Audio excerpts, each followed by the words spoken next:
Okay, so PowerPoint presentations, how to make a good presentation. Now, PowerPoint can be used in a real range of contexts.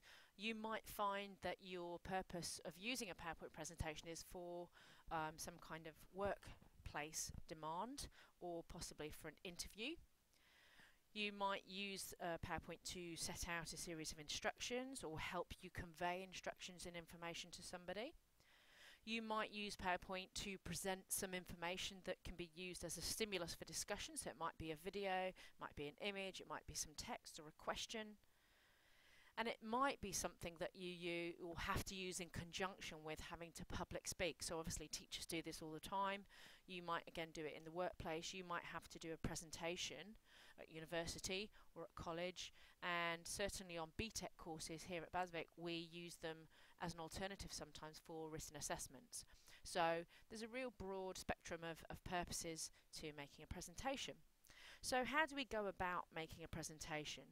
Probably the most important thing is to establish why you're doing the presentation. So, we've just talked about various reasons you might make one.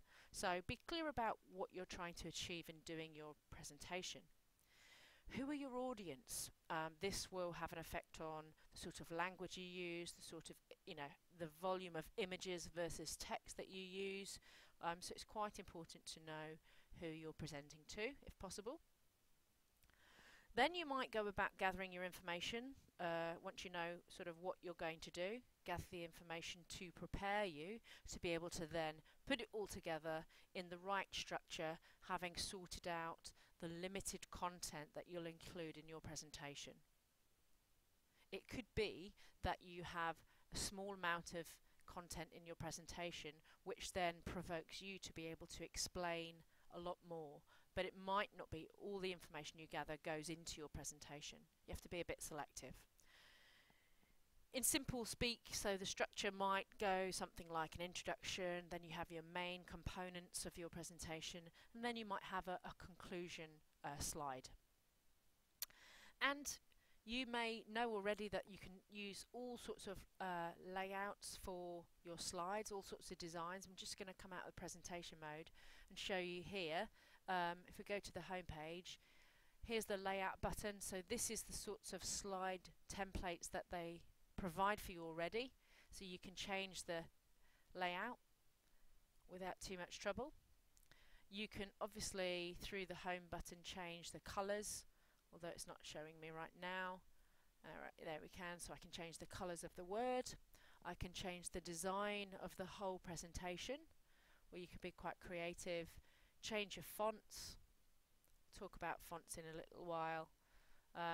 So it's a very versatile tool that you can manipulate. You can insert tables, graphs, charts, images. You can make links to video clips or YouTube clips.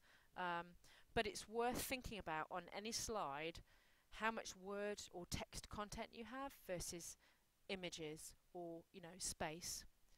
The words or phrases that you have should really be prompt. So what we don't want to see is a scrawling sprawl of written content. So as I was just alluding to, text versus images. So you will be able to take in a lot of information from an image, whereas it's quite time consuming, quite a lot of energy and processing to have to read a whole slide and take it in. This is an example which, as you might imagine, if you were faced this in a lesson or in a presentation, you'd probably give up after the first couple of lines. This is way too much text. This is a different option of the same information. So I've teased out some of the key points in here. I've got an image to give a context of my presentation, and then this would prompt me to talk about these three components. Just to show you again another option, we said about changing font. Some fonts are not great to read, so I would avoid too complex or too ornate texts.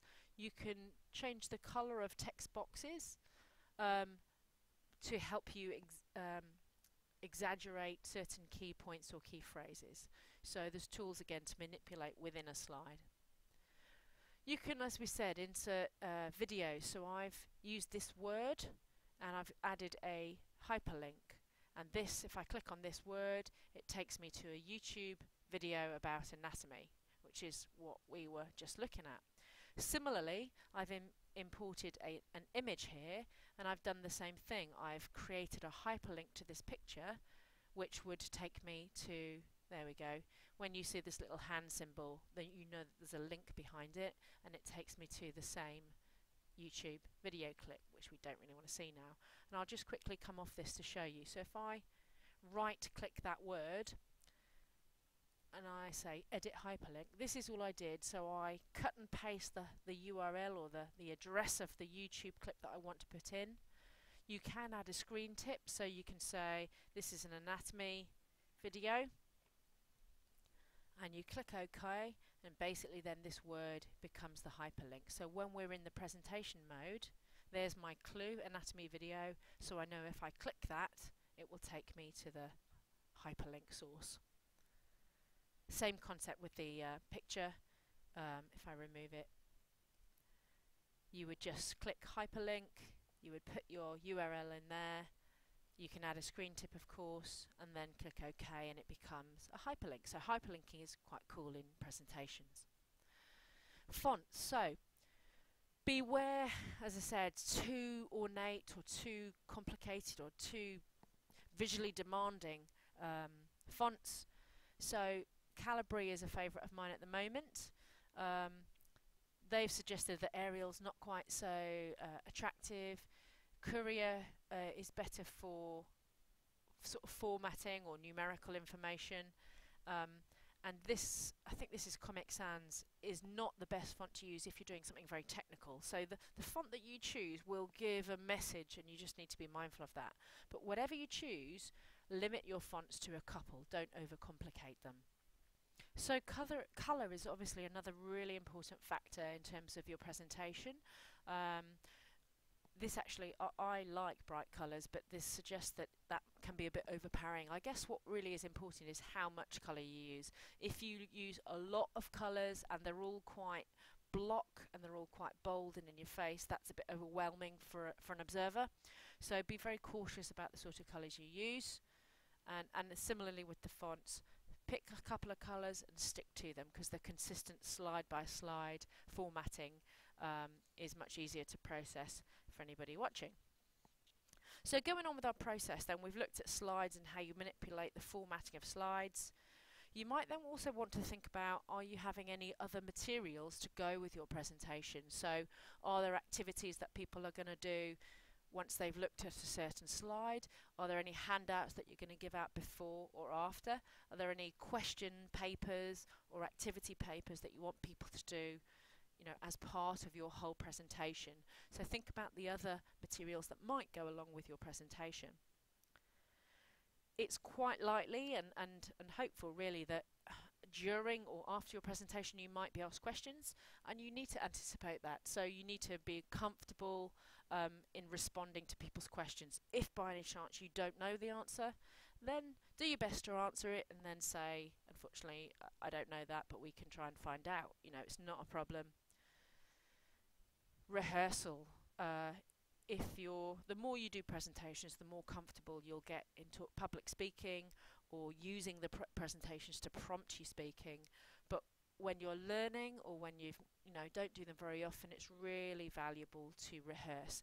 You know, practice to your friends, practice to your parents, record yourself. All really good, helpful feedback to help you perfect your presentation.